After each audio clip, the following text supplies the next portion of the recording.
नमस्कार दोस्तों, स्वागत है आपका हमारे चैनल मिथिलेश हिस्ट्री जोन में। आज हम एनसीईआरटी सीरीज़ का दूसरा क्लास ले रहे हैं। दूसरे क्लास में हम एनसीईआरटी बुक से कुछ फैक्ट लेंगे और उस पर बात करेंगे।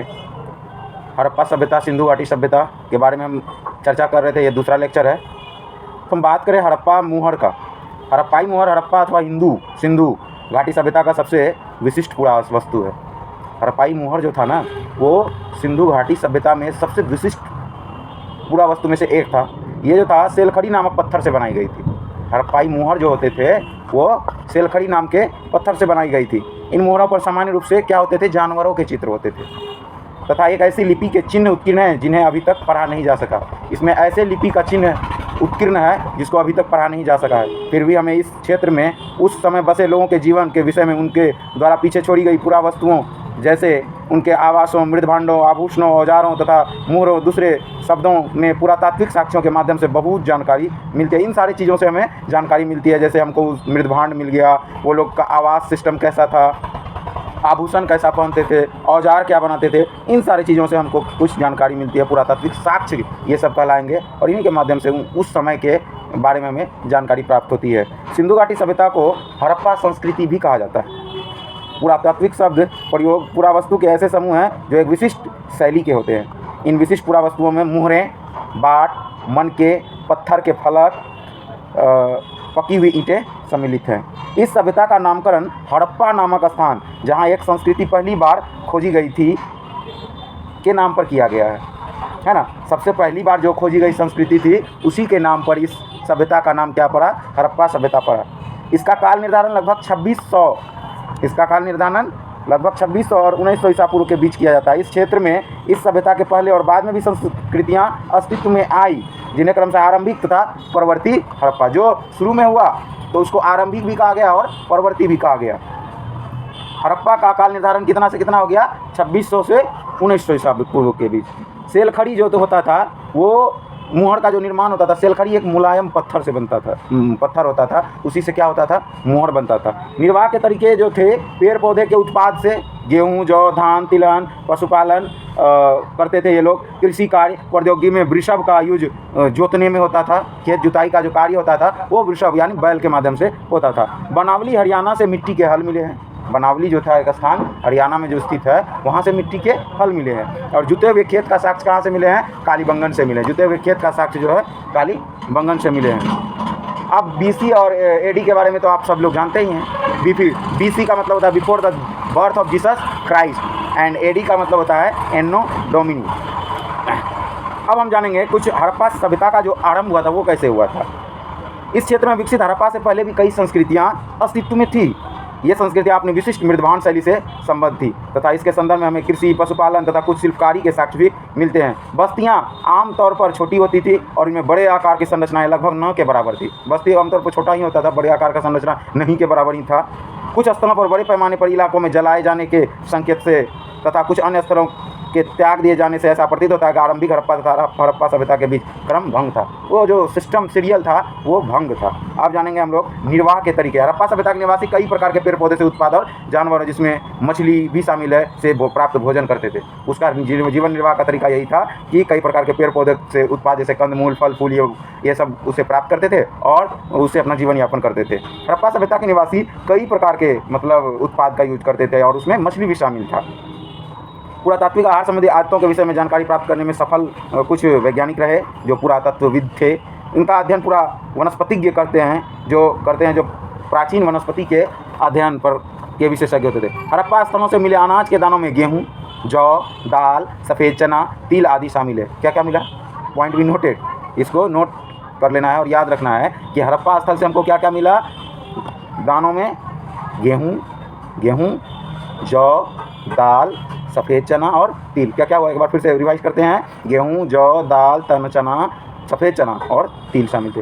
बाजरे के दाने गुजरात के स्थलों से प्राप्त हुए और बाजरा कहाँ से प्राप्त हुआ, हमें गुजरात के स्थलों से। चावल के दाने अपेक्षाकृत कम पाए गए हैं, बहुत कम मात्रा में चावल के दाने पाए गए हैं। हड़प्पा स्थलों से मिली जानकारी कि हड्डियों में मवेशियों, भेड़, बकरी, भैंस तथा सुअर की हड्डियाँ। हाँ, किन किन मवेशी का हड्डी पाया गया भाई, तो वहाँ हड्डी में पाया गया भेड़ का, बकरी का, भैंस का और सुअर का।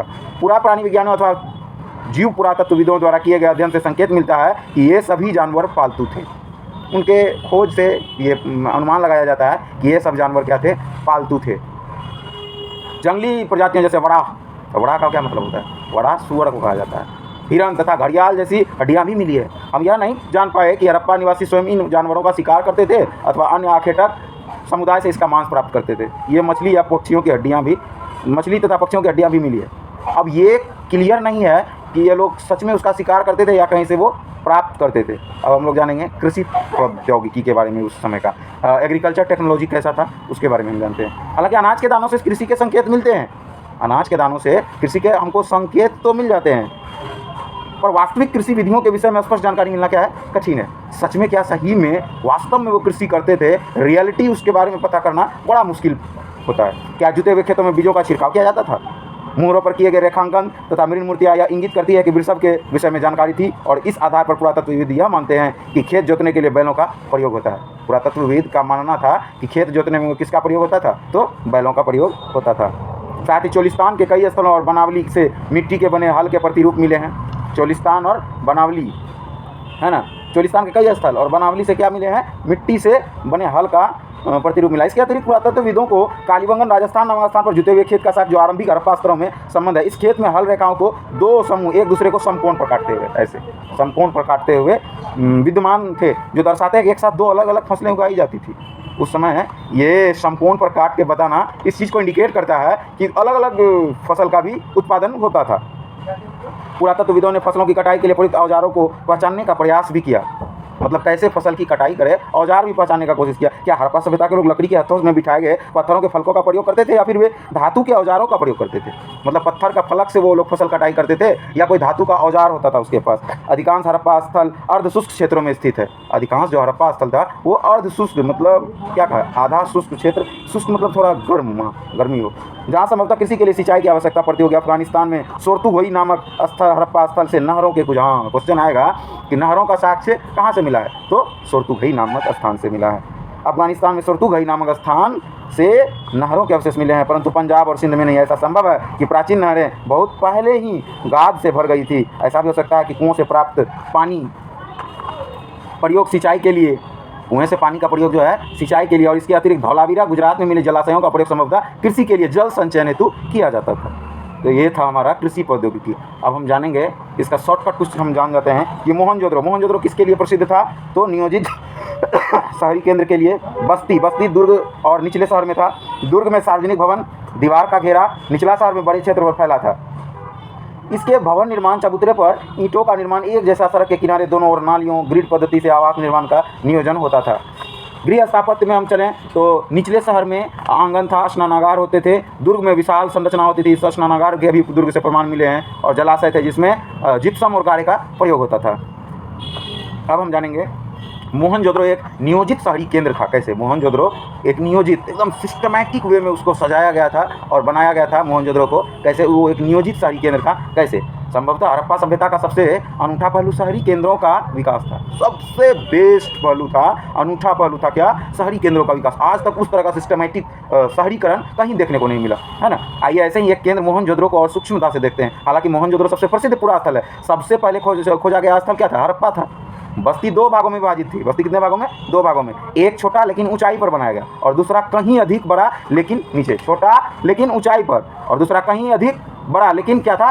नीचे बनाया गया था। दुर्ग और निचला शहर का नाम दिया गया इसी प्रकार। दुर्ग की ऊंचाई का कारण यह था कि यहाँ संरचनाएं कच्ची ईंटों के चबूतरे पर बनी थी।